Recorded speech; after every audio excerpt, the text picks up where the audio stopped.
Okay hello my dear friends.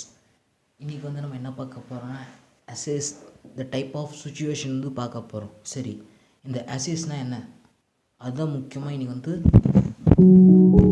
நம்ம வந்து இன்றைக்கி பார்க்க போகிறோம். சரி, அசஸ்னால் என்ன? சிம்பிள். அசஸ்னால் நீங்கள் சொல்கிறோம் பாருங்கள் மீனிங். இங்கிலீஷில் இருக்கும், பரவாயில்ல சொல்கிறேன்.